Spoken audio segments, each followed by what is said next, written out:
નમસ્કાર રામ રામ મિત્રો, આજે આપણે વાતચીત કરવાના છીએ કે બનાસ વીએસ કાંઠા એટલે કે બનાસકાંઠાની ધરતીના જે બે ભાગ પાડવામાં આવ્યા, જેમાં બનાસ અને કાંઠો એટલે કે સરહદી વિસ્તારને અલગ કરવામાં આવે. તો ક્યાંક ખુશી તો ક્યાંક ગમનો માહોલ સમાયેલો છે અને એની વચ્ચે હવે ગાંધીનગરની અંદર મિટિંગોનો દોર ચાલુ થઈ ગયો છે. અને મિટિંગોની દોરની અંદર શું કોઈ એવો નિર્ણય આવી શકે છે કે જેના અંદરથી આવનારા સમયની અંદર બનાસકાંઠાની ધરતીનો નકશો ફરી એકવાર બદલાઈ જાય તો કોઈએ નવાઈ માનવાની જરૂર નથી. તો મિત્રો, વાતચીત કરવી છે વિગતે, પરંતુ આપ મારી ચેનલમાં નવા આવ્યા હો તો મારી ચેનલને લાઈક, સબસ્ક્રાઇબ અને ફોલો કરી દો, જેથી હું આપના માટે આવા અદ્ભુત વિડીયો બનાવતો રહું. તો મિત્રો, વાતચીત કરવી છે કે અત્યારે ક્યાંક ખુશી તો ક્યાંક ગમનો માહોલ છવાયો છે. જ્યારે હમણાંની આપણે વાતચીત કરીએ તો બનાસકાંઠાની ધરતીના એટલે કે બનાસકાંઠા જિલ્લાના બે ભાગ કરવામાં આવ્યા અને ત્યારથી લઈને ક્યાંક ખુશી તો ક્યાંક ગમનો માહોલ છવાયો. ક્યાંક ખુશી એટલે કે થરાદ અને વાવના પંથકના જે વિસ્તારના લોકો છે એમના અંદર ખુશીનો માહોલ છવાયેલો છે. હમણાં થોડા ટાઈમ પહેલા શંકરભાઈ ચૌધરીએ થરાદની અંદર એન્ટ્રી મારી તો જીસીબી વડે ફૂલહાર નાખીને એમને વધાવી લેવામાં આવ્યા અને લોકો હર્ષ ઉલ્લાસથી ખુશી ત્યાં મનાવી રહ્યા હતા. સરહદી વિસ્તારના લોકો છે, વર્ષોથી એમનો વિકાસ અટકી ગયેલો છે, એટલે નવા જિલ્લાથી એમને વિકાસની ઘણી બધી આશાઓ હોઈ શકે, પરંતુ એ સાથે જ ક્યાંક ઓગળ જિલ્લાની માંગ સાથે દિયોદર અને આજુબાજુના વિસ્તારના લોકો એ સતત ધરણા પ્રદર્શન કરી રહ્યા છે, વિરોધ કરી રહ્યા છે અને એવું કહી રહ્યા છે કે અમે સેન્ટરમાં છીએ તો અમને જિલ્લો આપવાની માંગ છે. ક્યાંક રાધનપુર બાજુના લોકો પણ એવી ડિમાન્ડ ઉઠી રહી છે કે રાધનપુરને જિલ્લો કેમ ના બનાવી શકાય.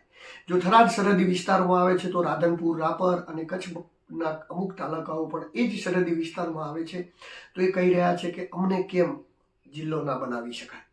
થરાદ ભલે બનાવ્યો પણ રાધનપુર તરીકે એક બીજો જિલ્લો પણ ઘોષિત કરવામાં આવે. તો આવી બધી માંગ અને ડિમાન્ડોની વચ્ચે ધાનેરાના લોકો પણ એવું કહી રહ્યા છે કે અમારે પાલનપુર એ બરોબર હતું, અમારે ત્યાં જવું નથી. ઘણા બધા લોકો જવા માટે રાજી છે અને ઘણા બધા રાજી નથી. ઘણા બધા લોકો કહી રહ્યા છે કે ઇટ્સ ઓકે, થરાદ બરોબર છે, પરંતુ એની વચ્ચે કાંકરેજ પણ ક્યાંક એવો વિરોધ અને પ્રદર્શન કરી રહ્યું છે કે અમને અહીંથી થરાદ કેમ મોકલ્યા, અમારે બરોબર અહીંયા હાઈવે પડે છે ને અહીંથી અમારે સીધું જવાની અંદર સરળતા રહે છે, તો પછી અમને થરાદ કેમ મોકલવામાં આવે. આ બધાની વચ્ચે ગુજરાત સરકાર એ અસમંજસમાં આવી ગઈ છે અને અસમંજસની સ્થિતિની અંદર મિટિંગોનો દોર ચાલુ. કારણ કે જિલ્લાનું નામ પડી ગયું કે વાવ થરાદ જિલ્લો તો જાહેર થઈ ગયો, જિલ્લાનો વડું મથક થરાદ છે એવું પણ જાહેર થઈ ગયું, પરંતુ જે રૂપરેખા મુજબ જે તાલુકા જાહેર થયા હતા એ તાલુકાનો કોઈ અંદાજિત એટલે કે પ્યોર નકશો નહીં આવ્યો કે આ વિસ્તારથી આ વિસ્તાર એ થરાદની અંદર રહેશે અને આ વિસ્તારથી આ વિસ્તાર એ પાલનપુર એટલે કે બનાસકાંઠાની અંદર રહેશે. એ શ્યોર નકશો હજી સુધી આવ્યો નથી. હજી ઓન પેપર સરકારે જાહેરાત કરી દીધી છે, પરંતુ ગવર્મેન્ટ એટલે કે ઓફિશિયલી કોઈ પણ જાહેરાત નથી થઈ, પરંતુ જે વાતચીત થઈ ગઈ છે એ વાતચીતના આધારે મિટિંગોનો દોર ચાલુ થઈ ગયો અને મિટિંગોના દોર ચાલુ થઈ ગયો. આજે મિટિંગો પણ થઈ ગઈ અને મિટિંગ પત્યાના અંતે શું એવું લાગી રહ્યું છે કે ક્યાંક ને ક્યાંક બધા જોડે મિટિંગો થઈ તો કેવો નિર્ણય આવી શકે છે? શું ફરીવાર બનાસકાંઠાની ધરતીનો નકશો એકવાર બદલાઈ જશે? તો મિત્રો, વાતચીત કરવી છે કે શું શું થયું મિટિંગની અંદર, શું લોકો ઈચ્છી રહ્યા છે અને શું લોકો કરી રહ્યા છે. પહેલા જાણી લઈએ, ત્યારબાદ વાતચીત કરીએ કે મિટિંગોની અંદર શું થયું. તો થરાદ અને સરહદી વિસ્તારના લોકોની એવી ઈચ્છા છે કે થરાદ જિલ્લો જે છે એ રહે. ત્યારબાદ દિયોદરના આજુબાજુના વિસ્તારના લોકોની એવી ઈચ્છા છે કે ઓગળ જિલ્લો બને તો અમારા માટે ખૂબ જ સારું હતું. પરંતુ જે આંદોલન થઈ રહ્યું છે, આંદોલન આજે ઉપવાસ ઉપર છે અને રોજ અલગ અલગ દિવસે અલગ અલગ લોકો ઉપવાસ કરવાના છે, પરંતુ જે જન સમર્થન જે આંદોલનને જે કરવું જોઈએ એવું આંદોલને હજી સુધી સ્વરૂપ લીધું નથી. કદાચ આવનારા દિવસોની અંદર લઈ શકે, પરંતુ કાંકરેજની અંદર થરા બંધ, શિવરી બંધ, ત્યારબાદ બીજી બધી કેવી નાની નાની માર્કેટો પણ બંધ રાખવામાં આવી છે. ગામડાના સ્ટેશનો પણ બંધ પાડી અને વિરોધ દર્શાવવામાં આવ્યો છે. કાંકરેજના ધારાસભ્ય એટલે કે અમૃતજી ઠાકોર ખાલી બજારની વચ્ચે નીકળી ગયા થરાદને અને બધાને હાથ જોડીને વિનંતી કરી કે આપણે બંધ પાડવાનું છે, તો સજ્જડ બંધ રીતે થરાદના વેપારીઓએ એમનું માન રાખીને સજ્જડ બંધ પાડ્યું. એનો અર્થ એવો થાય છે કે ક્યાંક લોક સમર્થન પણ એવું ઈચ્છી રહ્યું છે કે અમને બનાસકાંઠાની અંદર રાખવામાં આવે. લોક સમર્થન એવું ઈચ્છી રહ્યું છે કે અમને કાં તો પાટણ બનાસકાંઠાની અંદર રાખવામાં આવે, કારણ કે થરાદ જિલ્લો બન્યો એનાથી અમને વાંધો નથી, પરંતુ અમારે ત્યાં જવું ઓકળ પડી શકે. જ્યારે આ મામલે વાતચીત કરવામાં આવી અને શંકરભાઈ ચૌધરીને જ્યારે એક પત્રકારે પૂછ્યું ત્યારે એમને પણ કહ્યું કે કાંકરેજ કદાચ અમને પૂછવામાં આવ્યું હોત તો અમે પણ એમ જ કહો કે એમને બનાસકાંઠાની અંદર રાખવામાં આવે. ક્યાંક પૂછ્યા વગર ભૂલથી જે નિર્ણયો થઈ ગયા છે એ નિર્ણયોની અંદર હવે વિચારવાનું રહ્યું સરકારને કે આવનારા સમયની અંદર મિટિંગોનો દોર ચાલુ થઈ ગયો છે ને જે ભૌગોલિક દ્રષ્ટિ અને જે વસ્તીની જે દ્રષ્ટિને ધ્યાનમાં રાખી અને કામકાજ નહોતું કરાયું એ હવે આવનારા સમયની અંદર ધ્યાનમાં રાખીને કામ કરાશે. તો બધા જ લોકો બાય ટુ 1 બળવંતસિંહ રાજપૂત એટલે કે પ્રભારી મંત્રી બનાસકાંઠાને મળી ચૂક્યા છે ને એમના જોડે વાતચીત કરી ચૂક્યા છે ને એમને કીધું છે કે હું સીએમ જોડે રજૂઆત કરીશ. સીએમ સાહેબ જોડે વાતચીત પહોંચાડવાની વાત બધા કરી રહ્યા છે, પરંતુ સીએમ સાહેબ જોડે આને લઈને કોઈની પર્સનલી મિટિંગ થઈ હોય એવું હજી સુધી મેં સાંભળ્યું નથી.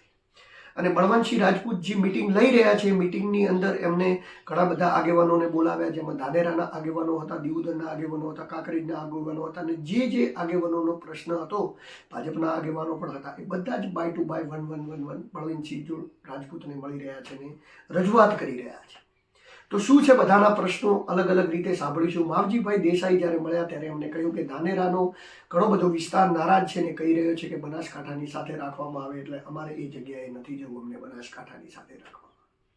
ઘણા બધા ભાજપના આગેવાનો એવા પણ હતા ધાનેરાના જેમને એમ પણ કહ્યું કે અમે થરાદમાં ગયા, બરોબર છે, અને અમે થરાદમાં જવા માટે અમારી પ્રજા ઈચ્છી રહી છે.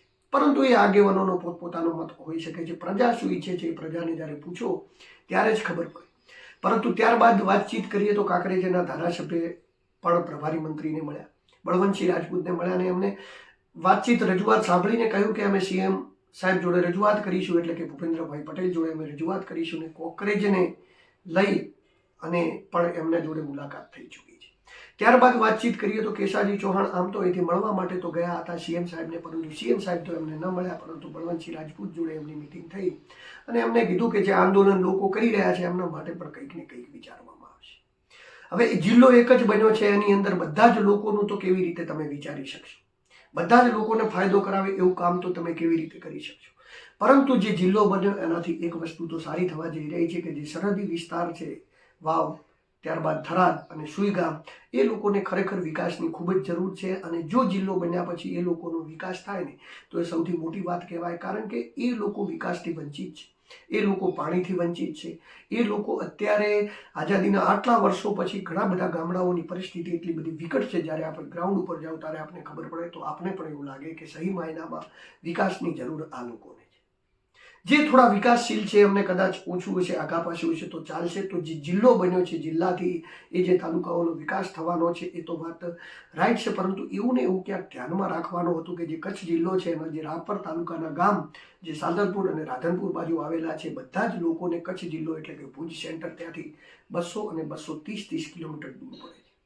તો એ જગ્યાએ પણ ક્યાંક આવનારા સમયની અંદર સરહદી વિસ્તાર છે, સરહદનું રણ છે, રણની અંદર ગામડાઓ આવેલા છે, તો એવી પરિસ્થિતિની અંદર આવનારા સમયની અંદર ગુજરાત સરકાર એ પણ ધ્યાનમાં લે અને એ જગ્યાએ પણ કોઈક એક જિલ્લો બનાવે તો ત્યાંના લોકોનો પણ વિકાસ થઈ શકે.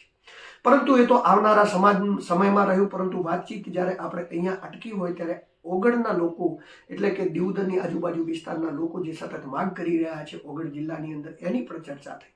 પરંતુ એ લોકો કહી રહ્યા છે કે ખરા અર્થની અંદર તો થરાદ જ જિલ્લો રહેશે ને સેન્ટર રહેશે, કારણ કે થરાદનો વિકાસ પણ વધારે છે ને એ બાજુ સરહદી પણ વિસ્તાર છે.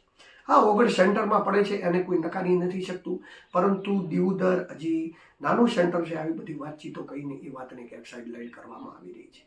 એટલે હવે જોવાનું રહ્યું કે આવનારા સમયની અંદર દિયોદરનું આંદોલન એ થોડું સ્વરૂપ લઈ શકે છે કે પછી જે આમ છે એ જ એમને એમ ઠરી જશે. એટલે હવે એ આવનારા સમયની અંદર જોવાનું રહ્યું. પરંતુ આ બાજુ કાંકરેજની અંદર જે જનજુવાળ ચાલી રહ્યો છે કંઈક અલગ જ ક્ષેત્રે ચાલી રહ્યો. જે પણ હાઈવેથી આ બાજુના ગામડાઓ છે બધા જ કહી રહ્યા છે કે જો આ વખતે અમને બનાસ જિલ્લાની અંદર નહીં રાખવામાં આવે તો સતત નારાજ કે અમારે લેવા ન દેવા વગર અમને થરાદ શું કરવા મૂકવામાં આવ્યા છે. થરાદ વિશે જ્યારે ઘણા બધા પત્રકારો અને ઘણા બધા લોકોની પૂછ્યું ત્યારે ઘણા બધા લોકો એવું કહી રહ્યા હતા કે એમને એમની જિંદગીમાં હજી પણ એકેય વાર થરાદ જોયું નથી. પરંતુ અભણ લોકો છે, ક્યારેક ઘરની બહાર એટલા બધા નીકળતા નથી ને કામની અર્થે નીકળે તો કદાચ પાલનપુર ડીસા જેવા સેન્ટરમાં જઈ શકે, કારણ કે અહીંથી હાઈવે પડે છે. પરંતુ એ બાજુ ઓકવર્ડ પડે ને આજ દિવસ સુધી કોઈ પણ પ્રકારનું કામ ન પડ્યું હોવાથી કદાચ એ બાજુ જઈ શકાયું નથી. એટલે કોકરેજને લઈને ક્યાંક ને ક્યાંક થોડા પોઝિટિવ ન્યૂઝ આવી શકે છે અને બનાસકાંઠાની ધરતીનો નકશો એ કોકરેજને લીધે બદલાઈ શકે તો એમાં નવાઈ નહીં રાખવાની.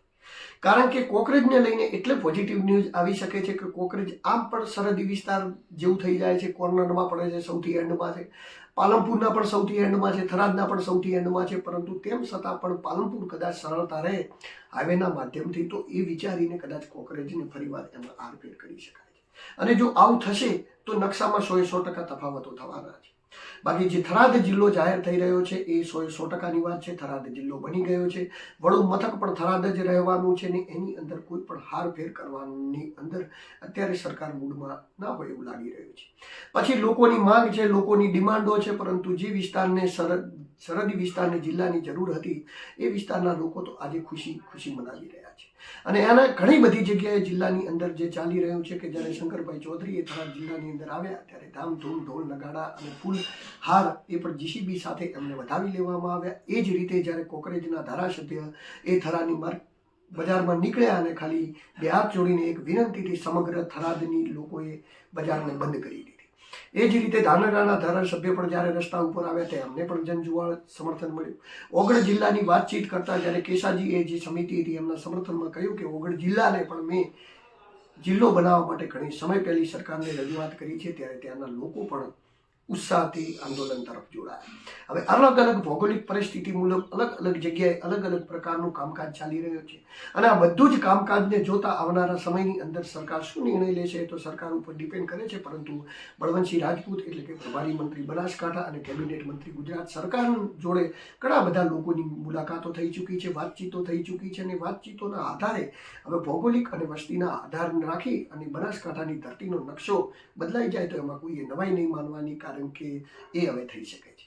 ઘણા બધા લોકોની મીટિંગ થઈ છે અને બધા જ સીએમને રજૂઆત કરવાની વાતચીત કરી છે, પરંતુ સીએમ સાહેબ જોડે કોઈની મીટિંગ નથી થઈ. એટલે કે સીએમ સાહેબને ડાયરેક્ટ જ મળીને કોઈએ રજૂઆત નથી કરી. વાતચીત કરી રહ્યા છે મંત્રીઓ જોડે તો મંત્રીઓ કહી રહ્યા છે કે અમે સીએમ સાહેબને રજૂઆત કરીશું. હવે સીએમ સાહેબ જોડે શું રજૂઆત કરીને શું નિર્ણય આવનારા સમયની અંદર આવે છે કે આ નિર્ણય પછી બીજી કોઈ જગ્યાએથી એટલે કે દિલ્હીથી પણ લેવાઈ શકે છે. એટલે હવે જોવાનું રહ્યું કે આ નિર્ણય શું લેવાશે અને કેવી રીતે નિર્ણયની અંદર આવનારા સમયમાં આવશે.